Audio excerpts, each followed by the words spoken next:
Draco POV. Nagmamadali akong bumaba ng sasakyan at kaagad pumasok sa loob ng mansyon. Ngunit napahinto ako nang makitang mga magulang at dalawang kambal na tulala habang pinapanood ang pagsasalita ni Doña Luisa. Matagal ng panahon, simula nang mamatay ang mag-asawang Rivas, I still remember how their car exploded while they were with my granddaughter. However, no body of my granddaughter was found. Bigla itong napahinto. Inabutan ito ng tissue at nagpunas sa mga mata. Nanatili akong nakatayo. Halos hindi kumikilos ang mga magulang ko. Curious na curious ang mga ito at sa tagal ng panahon, ngayon lang muli nagpakita sa buong media ang matandang Rivas.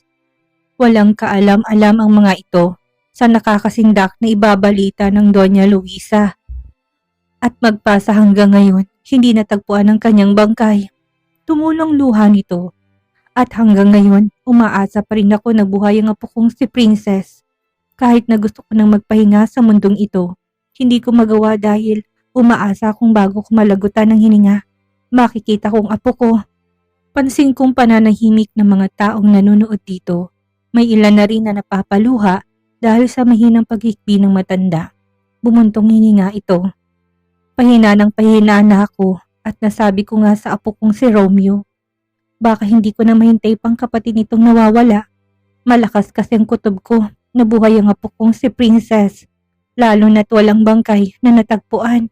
Suminghot-singhot ito habang nagpupunas ng luha at sipon nito. Nasa likuran lang din ito ang doktor at nurse nito. Hindi ko na ito pahabain pa. Tumitig to sa screen. Ang inaakala ng lahat na patay ang apo kong si Princess Celine Rivas. Napahinto ito.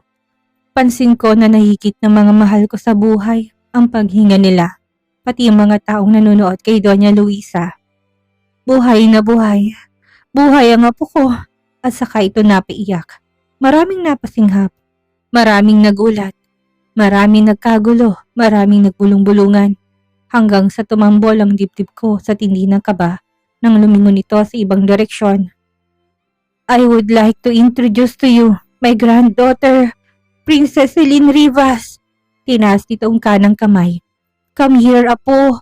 Nagtaas pa ba ang paghinga ko hanggang sa lihim akong mapasinghap nang makitang asawa.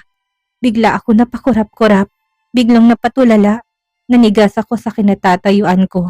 Nanindig ang balahibo sa katawan ko. Sa isang iglap, nagbagong si Lynn Domingo. Napakaganda nito at talagang napaka-sexy. Sa suot-suot nitong napaka-elegante. Napapalibutan to ng alahas sa katawan nito. Tube style ang dress nito kaya kitang-kitang pisngi ng dibdib nito. Kitang-kita rin ang bilugan nitong hita. Ang taas din ng heels na suot nito. Naka-ponytail din ang mahabang buhok nito. May maliit din na korona sa ulo nito na talagang kumikinang ang mga alahas nito. Uminit ang mga mata ko. Kitang-kita ko kung paano natigagal ang sariling pamilya ko. Nalaglag pa si mommy sa kinaupuan nito habang nangangatalang katawan. Nalalaki ang mga mata ng kambal at talagang namutla. Si daddy naman hindi makapaniwalang reaksyon nito hanggang sa marinig kong pagkagulhol ng mommy ko. Umiyak talaga ito ng napakalakas. Nanginginig ang katawan nito. Anong ginawa ko? Hikbi nito. Dinaluhan naman ito ni daddy. Napaluhan na rin ang dalawang kambal sa tindi ng panginginig ng mga ito. Doon sila napatingin sa akin. Matigas na aura lang ang binigay ko sa mga to. Tinago ko ang luhang namumuo sa mga mata ko. Hanggang sa makita kong umupo ang asawa ko katabi nitong lola nito. Nasa kabilang upuan naman ang kapatid nitong si Romeo. Pansin ko na gulat ang reaksyon ng mga tao. Nais kong pakinggan yung apo ko. Nanghina ako na paupo. Ito nang kinatatakutan ko. Posibleng banggitin ng asawa ko mga ginawa ng pamilya ko dito. Napasinghot ang asawa ko. Hindi pa ito nagsisimula. Pero mababanaag na sa mapungay nitong mga mata ang panunubig doon. Ramdam ko pa rin ang sakit na nararamdaman ni Celine. Sana nga lang dumating ang araw na mapatawad nitong mga mahal ko sa buhay. Mami, si Celine ang nanginginig na wika ni Doreen. Lalong napahikbi si Mommy. Hindi na ito mali sa pagkakasalampak sa sahig habang nakatitig sa TV screen. Nasa mga mata nito ang matinding pagsisisi at takot. Pati si Daddy biglang napayuko, napahilot sa sentido. Alam kasi ng mga to, oras na malaman ni Doña Luisa ang paghihirap na ginawa nila sa asawa ko. Tsak na maghihiganti ito, napatitig ako sa asawa na magsimula itong magsalita. Lumaki ako sa mag-asawang Domingo, panimula nito. Halos na kayo kulang ito. Lumaki akong pinagmamalupitan ng mga ito, binubugbog at sinasaktan araw-araw. Hanggang sa ipagtapat nila sa akin na hindi akong tunay nilang anak. Napasinghot to. Hindi ko kinaya ang mga nalaman ko.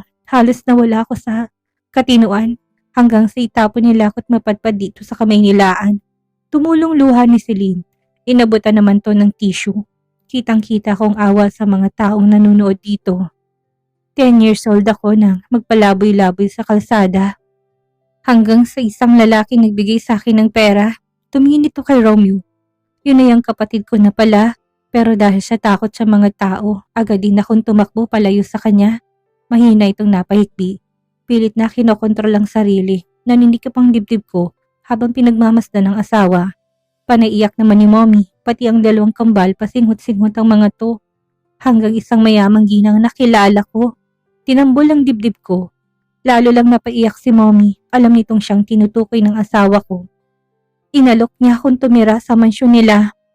Akala ko magiging maayos ang kalagayan ko. Bigla nitong tinakpan ang mukha nito ng mapahagulhulto. Napayuko naman si Mommy at napahikbi ng sunod-sunod. I'm so sorry, pabulong na wika ng ina ko. Naiyak naman ang dalawang kapatid ko. Halos hindi sila makatingin sa screen. Nang tumingin ng asawa ko sa grandma nito. I can't, grandma, bulong ni Celine habang tumutulong luha sa mga mata nito. Bigla akong napayuko. Napasinghot sa pinipigilang pagluha. Tunay ngang napakabait ng asawa ko. Hindi nito ninais na ipagtapat kung sinong nagpahihirap dito. Parang may bigat na dumagan sa dibdib ko. Nang tumayong grandma nito, inalalayan din ng mga tauhan ng asawa ko. Nagkagulong mga reporters na makitang paalis ng Donya at ang asawa ko. Kanya-kanyang tanungan. Ngunit hindi naman sila makalapit sa dami ng tauhan ng Rivas. Hanggang sa balingan nilang kaibigan kong si Romeo. Sir Romeo, alam niyo po bang buong kwento ni Mang Princess? Ano nangyari sa kanya sa mansyon na tinutukoy niya? At paano kayo muling nakita? Paano mo siya nahanap? Alam niyo na ba kung kaninong mansyon ang tinutukoy ni Mang Princess? Bigla akong kinabahan ng itinaas ng kaibigan kong kamay nito. Nagsitahimik naman ang lahat. Hindi ko maaaring pangunahan ng kapatid ko. Malalaman niyo rin ang lahat kapag handa ng kapatid ko. At saka ito tumayo, lalo nagkagulong mga tao. Gusto naming malaman kung paano mo siya nahanap. Kilala mo bang may-ari ng mansyon na tinutukoy ng kapatid mo? Sir, pakisagot naman. Gusto lang naming malaman. Ngunit tuloy-tuloy na lumabas ang kaibigan ko. Gulat na gulat naman ang mga tao. Pansin ko pa kung paano sila magtanungan at magbulungan. Ako na mismo pumatay ng TV. At mga akyat ako sa itaas na mapahinto ako. Saan? Nilingon kong mga to. Don't tell me na gusto niyo na ngayon ng asawa ko. Dahil isa siyang Rivas, pang-iinsulto ko na tahimik ang mga to. Ang tanong, matatanggap kaya kayo ng asawa ko sa lahat ng mga ginawa niyo? Mapait ako na pangisi. Kung pati ako, wala nang kasiguraduhan kung matatanggap pa ba ako nito. Alam niyo na kung anong mangyayari sa atin. Oras na magiganti ang lola nila. Sa kangkungan tayong lahat babagsak. Umiting ang pangako. Lalo na ngayon wala na akong laban pa. Parang sinaksak ang puso ko. Walang bisang kasal namin. Nahirapan akong lumunok. Nanubig ang mga mata ko. Ngayon pa lang magdasal-dasal na kayo. Baka bukas sa susunod na araw, mawala na lang sa isang iglap ang mga negosyo nyo. At mabigat ako umakyat ng kwarto. Samantalang buong pait naman na humikbi si Doña Janine. Nangangatal ang buong katawan niya. Parang bombang sumabog sa harap niya nang makitang nakakapanindig balahibong balita ng matandang Rivas. Ang ina ng matalik niyang kaibigan. Napahagulol siya ng malakas. Hindi niya matanggap na nasaktan niya ang unika iha ng kaibigan niya. Ang batang pinanggigigilan niya noon. Ang batang nagpapangiti sa kanya. Ang batang pinagkasundo nila ng kaibigan niya. Na ipakasal sa anak niyang si Draco. Hindi niya akalain na sa silina palang batang yun. Kaya pala hindi natiis ng puso niya. Nahayaan to sa kalye na nagpagala-gala. Anak pala ito ng matalik niyang kaibigan. Wala naman talaga siyang intensyon na saktan ito. Dahil pangarap pa nga niya na makapagtapos ito. Pero hindi niya lang matanggap na karelasyon to ng anak niya. Bilang ina, nangangarap din naman siya na maayos ang estado na mapapangasawa ng anak niyang lalaki. Pasigok-sigok na siya. Kahit na anong gawin niya, nasaktan niya na to. Nasaktan niya ng anak ng matalik niyang kaibigan. Siguradong nasan man ngayon ng mag-asawang Rivas. Sinusumpa na siya nito sa lahat ng ginawa niyang pananakit at pang-aapi sa dalaga. Anong gagawin natin, honey? Siguradong malalagot tayo. Wala tayong magagawa kung hindi tanggapin ang paghiganti ng matandang Rivas. Kasalanan yung lahat ng ito. Kung hindi niyo sinaktan ang dalagang yun, hindi ito mangyayari sa atin. Biglang napatay yung asawa ng Doña Janet. Halatang problemado. Isa lang naman ang solusyon. Kung mananatiling kabutihan ng puso ng dalagang si Celine, pwede niyang pakiusapan ng grandma niya na pabuntong hininga ito.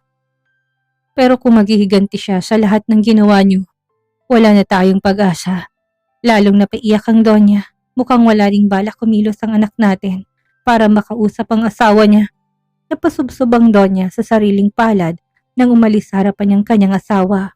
Niyakap naman siya ng dalawang kambal. Anong gagawin natin, Mommy? Tsaka na si Romeo may kagagawa ng pagbagsak ng negosyo namin ni Doreen. Nangangata ng wika ni Donita. At mukhang siya rin ang may dahilan kung bakit bumabagsak ang kumpanya niyo ni Daddy. Garalgal na wika ni Doreen. Paano na lang kapag nagiganti pang lola nila o kaya magiganti sa atin si Celine? Nababahalang wika ni Donita. Lalong napahikpi ang Donya. Sana, huwag niyang kalimutang ako ang dahilan kung bakit nakaalis siya sa pagkapulubi. Ako rin ang naging daan upang makilala siya ng kapatid niya at ng anak ko. At sana huwag niyang kalimutang naging mabuti rin naman ako sa kanya. Kahit na papaano, nangihinat nawawalang pag-asang sambit ng Donya. Wala na ako mukhang may iharap pa sa'yo, Princess Celine Rivas. Patawarin mong tita mo. Nagkamali ako. I'm so sorry. Celine POV. Bigla akong napabangon mula sa pagkakaupo sa ibabaw ng kama ko nang makita ang kapatid. Kuya, tumingin to sa anak ko. Ang bilis makatulog ng pamangkin ko ha. Bahagya ako na pangiti hanggang sumupo ito sa single sofa. Upo naman ako sa katabing upuan. May balita na ba? Tanong ko. Lihim ako napalunok. Kinakabahan ako sa maaring sabihin nito. Yes, princess. Nalamig yata ang kamay ko at seryosong mukha ng kapatid ko. Good news. Sabay ngiti nitong bigla. Nakahinga ako ng maluwag. Inirapan ko pang kapatid ko. Pinakaba pa ako nito eh. Natawa naman ito ng mahina. Totoong buntis si Anisha. Pero hindi si Draco ang ama ng bata. May lihim na karelasyon ng babaeng yon. At yung lalaki na yun ang nakabuntis sa kanya. Para ako nabunutan ng tinig sa mga nalaman. Gusto kong mahiya't pinag-isipan ko kaagad ng masamang asawa ko. Nakagat kong ibabang labi ko. Masama yatang loob noon sa akin ngayon. Sana pumunta na si Draco dito. Sigurado naman akong alam na nito na akong nawawalang kapatid ni Kuya Romeo. Miss na miss ko na siya. Alam niya na siguro na akong nawawala mong kapatid. Tumango ito. Siguradong alam na nilang lahat at sa mga oras na ito, tsak na hindi na makakatulog ang mga taong nanakit sa'yo. Numis ito. Napayuko ako. Tingin mo kuya, pupuntahan ako ng asawa ko nang walang pisgi ko sa tanong ko sa kapatid. Kahit naman mawawala ng bisang kasal naming dalawa ng asawa ko, asawa pa rin ang turing ko dito. Hindi yun magbabago. Akala ko bibiruin ako nito, ngunit isang mabigat na buntong hiningang pinakawalan nito. Maaaring oo, pero hindi ka agad-agad. Sigurado akong gulat na gulat ang kaibigan kong yun sa mga nalaman. Kung sakali mang hindi si Draco magpakita, ibig lang sabihin may hiya yun sa mga ginawa ng sarili niyang pamilya sa'yo. At baka maapakan ng pride noon at mas mayaman ka sa kanya. Bigla akong nalungkot. Kahit kailan, hindi ko pinagmamayabang anuman ang karangyaan ko ngayon sa buhay. Kung hindi nga lang nakiusap ang grandma ko, naayusan ako bago humarap sa maraming tao. Hindi ko na naisin na magdamit ng napakarangyang pananamit. At halos manginig ako dahil sa alahas na nakabalot sa katawan ko. At may korona pa talagang punong-puno ng maliliit na diamante. Hintayin mo si Dracong kusang pumunta sa'yo, princess. Alam ko hindi ka matitiis ng kaibigan kong yon. Mga 2 weeks. Siguradong bubulaga na lang yun dito. Umar kong gilid ng labi nito. Lihim akong na-excite at kinilig. Gusto kong ipakita sa asawa na wala pa rin nagbago sa akin. Ako pa rin ito, ang Celine Domingo na nakilala ni Draco, ang babaeng mahal na mahal niya. Kung meron mang nagbago sa akin, yun na yung pagiging mayaman ko. Pero ang pag-uugaling meron ako, hindi yan magbabago. Napatingala ako ng tumayo na ito. Ililibot kita bukas dito sa mansyon. Sa susunod na araw, isasama kita sa mismong mansyon mo. Hinaplos nitong ulo ko. At habang hindi pa dumarating ang asawa mo, ipapakilala kita sa kumpanya. Ipapakita ko sa'yo kung gaano kayaman ang angkan natin. Tanging tangong naisagot ko sa kapatid. Dumiretso naman si Romeo sa kwarto ng grandma nila. Nakita niyang kinakausap to ng private doctor nito. Nang makita ako, agad itong nagpaalam. How are you feeling, grandma? Umupo ako sa tapat ng ulunan nito. Gumaan ng pakiramdam ko. Ngayong nasa piling na natin, ang kapatid mo, ngumiti ito. Nang bigla itong mapatitig sa kisame. May ipapagawa ko sa iyo, apo. Bigla ko itong natitigan. Gusto kong makita kung paano bumagsak ng tuluyan ang mga taong nanakit sa apo ko. Biglang gumapang ang takot sa pagkatao ko. Nanayong balahibo sa katawan ko. Iniisip kong pamilyang De Silva. Maaring pinahirapan ko mga ito pero wala akong balak na tuluyan silang ibagsak. Hindi ko magagawa yun at matalik na kaibigan ko. Ang minamahal ng kapatid ko. Hindi ko rin kakayaning makitang nasasaktan ang prinsesa ko. Lalo na kung ako magiging dahilan. What do you mean, ma? Lihim ako na palunok nang tumingin ito sa akin. Nalamig yata ako na makitang kaseryosohan sa mga mata nito. Naalala ko pa nung binatilyo pa lang ako, ganitong itsura ni grandma kapag nakikipag-usap sa mga kainegosyo nito. Lalo na kapag nasa conference room ito. Hindi ko nagustuhan ang ginawa ni Janine sa apo ko. Lalo nang ginawa ng dalawang kambal niya.